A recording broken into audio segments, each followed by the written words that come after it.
एक छोटे से कस्बे में एक रिक्शा चालक रहता था। उसका नाम आकाश था और उसकी पत्नी का नाम माया था। यह कहानी सच्ची घटना पर आधारित है। यह कहानी भगवान के चमत्कार की है, लेकिन नाम काल्पनिक है। इसके सभी पात्र काल्पनिक है। आकाश बहुत ही नेक दिल इंसान था। वह रोज ऑटो रिक्शा लेकर जाता था और लोगों को उनके घर पहुंचा आता था। उसका व्यवहार एक छोटे बच्चे से लेकर बड़े बुजुर्गों सभी व्यक्तियों से बहुत ही अच्छा था। अपने मधुर व्यवहार के कारण लोग उसे पहचानने लग गए थे। रात के 1 बजे भी किसी ने अगर आवश्यक कार्य से बाहर जाना होता तो वह बेचारा 1 बजे भी उठ जाता। किसी भी लोगों को मना करने की उसकी आदत नहीं थी। महिलाएं रात के समय भी उस ऑटो रिक्शा चालक की ऑटो में बिना संकोच बैठ जाती थी। वह था इतना नेक दिल इंसान था। सभी गांव के लोग उसको बहुत ही प्यार करते थे। उसकी 3 बेटियां थी, चांदनी, अंकिता और तनु। वह सभी पढ़ाई कर रही थी। एक बड़ी बेटी तो पढ़ाई कर चुकी थी। उसने अपनी बेटी को 12वीं कक्षा तक पढ़ा दिया था। बाकी दोनों बेटियां शिक्षा ग्रहण कर रही थी। उसने अपनी बड़ी बेटी की शादी तय कर दी थी। भगवान का दिया उसके पास गुजारे लायक काफी था। ऑटो रिक्शा चालक ने अपनी बेटी का विवाह एक अच्छे परिवार में तय कर दिया था। उसके ससुराल वालों ने शादी की तारीख निश्चित कर दी थी। ऑटो रिक्शा चालक ने रात दिन मेहनत करके अपनी बेटी की शादी के लिए रुपए जुटाए थे। उसने अपनी बेटी के गहने, कपड़े और शादी का सारा सामान खरीद लिया था। वह अपनी बेटी की शादी का इंतजार कर रहा था। वह एक दिन भगवान के मंदिर में पूजा करने चला गया था। वह मंदिर में पूजा करते समय कहने लगा कि हे भगवान, मेरी बेटी की शादी जल्दी ही होने जा रही है। अपनी बेटी की शादी का सामान खरीदने में मुझे कभी कोई कमी नहीं आई। आपकी दया से सब कुछ ठीक चल रहा है। सारा सामान भी आ गया है। खाने पीने का सारा सामान भी आ चुका है। शादी के 2-3 दिन रह गए थे। अपनी बेटी के पास जाकर बोला, मेरे पास देने के लिए ज्यादा तो कुछ नहीं है।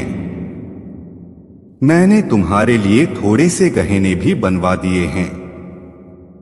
तुम्हारी दोनों बहनों के हाथ भी पीले करने हैं। तुम्हारा हाथ एक अच्छे परिवार में दे रहा हूं। लड़का अच्छी नौकरी करता है। तुम्हें वहां पर कोई भी कमी नहीं रहेगी। बेटा, लड़की तो पराया धन होती है। उसे तो एक न एक दिन ससुराल जाना ही पड़ता है। बेटा, निराश ना हो। आज मैं तुम्हें एक शिक्षा दे रहा हूं। अपने ससुराल में बड़ों का सम्मान करना।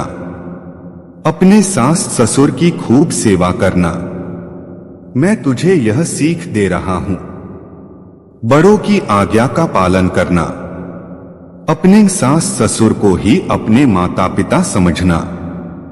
तुम्हें मैंने 12वीं तक की शिक्षा दी है और सिलाई भी सिखा दी है। तुम्हारे ससुराल वाले अगर तुम्हें नौकरी करने देंगे तो करना, वरना नहीं। हमारी मान मर्यादा का ख्याल रखना बेटा। लड़की ससुराल में अपने सद्गुणों से सभी को अपना बना लेती है। सास ससुर तुझे डांट डपट करे तो सोच लेना तुम्हें तुम्हारे अपने माता पिता डांट रहे हैं। मेरी इज्जत का सम्मान करना। अपनी बेटी को समझाने लग गया था। समझाते समझाते उसकी आंखों में आंसू आ गए थे। घर में शादी का माहौल था। घर में रिश्तेदारों का तांता लग गया था। दिन को सभी लोग आ जाते थे। किसी को क्या पता था कि होनी तो कोई और ही खेल खेल रही थी। शायद वह उसकी परीक्षा ले रही थी। शादी के केवल 3 दिन बचे थे। रात को ऑटो रिक्शा चालक के घर में भयंकर आग लग गई। सभी लोग सो रहे थे। रात को उनका सारा घर आग की लपटों की चपेट में था। उनकी घर की छोटी बेटी अंकिता पानी पीने के लिए उठी। उसने देखा चारों ओर धुआं ही धुआं था। उसने दौड़कर अपने माता पिता को जगाया। तीनों बेटियां चिल्लाने लगी, आग आग, कोई हमें बचा। बड़ी मुश्किल से रिक्शा चालक ने पिछली बालकनी से जाकर एक डंडे के सहारे बालकनी से निकलने की कोशिश की। घर के सभी सदस्य बाल बाल बचे, लेकिन घर का सारा सामान आग की लपटों में खाक हो गया था। शादी का सारा सामान जलकर नष्ट हो गया था। चांदनी भी बेहोश हो गई थी। दोनों बहनें भी चक्कर खाकर गिर पड़ी थी। चांदनी को थोड़ा थोड़ा होश था। लोगों ने उन सब को बड़ी मुश्किल से बाहर निकाला। थोड़ी देर पहले जहां खुशियां छा रही थी, वहां का दृश्य देखा भी नहीं जा सकता था। जो भी देखता उसकी आंखों से आंसू निकलते। बेचारा अब क्या करेगा? बिना शादी के ही बेटी रहेगी। दुल्हा तो अब उसे ब्याहने से रहा। कुछ लोग तरह तरह की बातें करते। जितने मुंह उतनी बातें। चांदनी दौड़ी दौड़ी अपने पिता के पास जाकर बोली, पापा आप निराश न हो। आपने इतनी मेहनत से मेरी शादी के लिए रुपया जोड़ा था। पापा आप जरा भी चिंता मत करो। मेरी किस्मत में यही लिखा था। आप निराश न हो। मुश्किल की इस घड़ी में हमें कमजोर नहीं पड़ना है।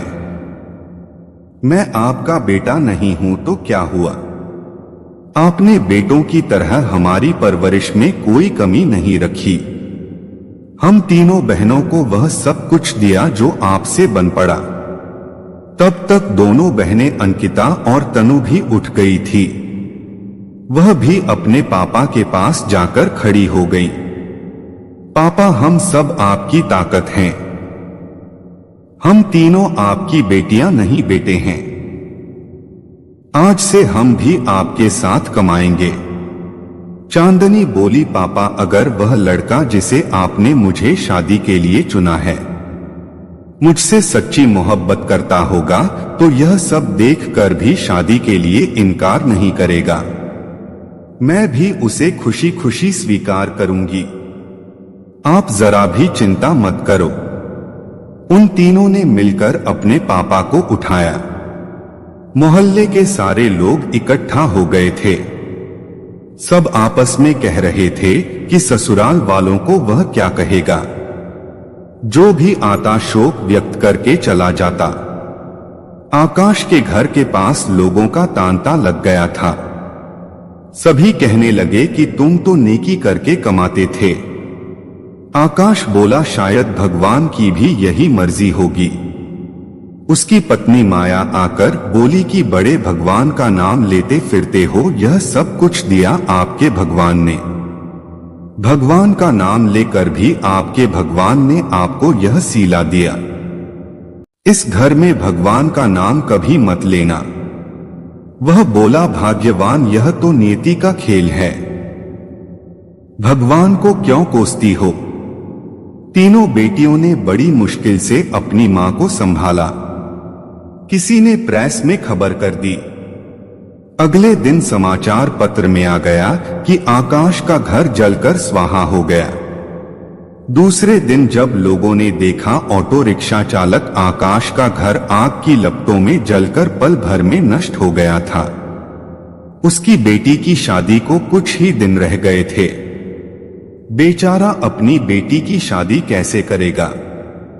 जिस किसी ने भी सुना वह आए बिना ना रह सके। जितने भी लोग उसको जानते थे सबके सब आकर ना जाने क्या क्या लाए। उसका घर उपहारों से भर गया। कोई जेवर लाया, कोई कपड़े, कोई राशन, कोई रुपए। जिन सभी नेताओं ने सुना सभी ने आकाश की सहायता की। वह था ही इतना नेक इंसान, उसकी बेटी की शादी में भला कोई क्यों नहीं आता। शाम तक उसके घर में ना जाने कितने रुपए इकट्ठे हो चुके थे। जब तीनों बेटियों ने अपने पापा को सारे रुपए दिए, उन सबको तो अपनी आंखों पर विश्वास ही नहीं हो रहा था कि जहां पर सब कुछ नष्ट हो गया था, वहां पर उनके पास इतना रुपया इकट्ठा हो गया था कि वह बैठे बिठाए तीनों बेटियों की शादी आसानी से कर सकता था। भगवान जब देता है तो छप्पर फाड़ कर देता है। उसने बड़ी धूमधाम से मंदिर में अपनी बेटी की शादी की। लोग आपस में कह रहे थे कि इस नेक दिल इंसान की सहायता भगवान क्यों नहीं करते। आज तो भगवान के चमत्कार पर सभी को विश्वास हो गया था। भगवान जो करता है अच्छा ही करता है। आकाश की पत्नी आकर बोली, मुझे माफ कर देना। गुस्से में भगवान के लिए ना जाने क्या क्या अपशब्द कह गई। तीनों बेटियां मुस्कुराकर अपनी मां को देख रही थीं। थोड़ी देर पहले जहां पर रुदन था, वहीं पर सभी के चेहरों पर खुशी झलक रही थी। भगवान की माया प्रबल है। वह इंसान की कड़ी से कड़ी परीक्षा लेने में कोई कसर नहीं छोड़ता। आकाश और उसकी बेटियों ने मुसीबत की घड़ी में मिलकर एक दूसरे का साथ दिया, अपने हौसले को डगमगाने नहीं दिया।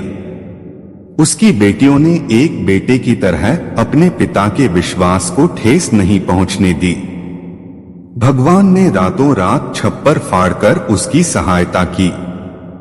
वह बोला, इतने रुपए इकट्ठे हो गए हैं जिससे मैं तुम तीनों की शादी भी आसानी से कर सकता हूं। इस वीडियो को बोलते समय कोई त्रुटि हो तो मैं क्षमा चाहता हूं। उम्मीद है आपको ये वीडियो अच्छी लगी होगी।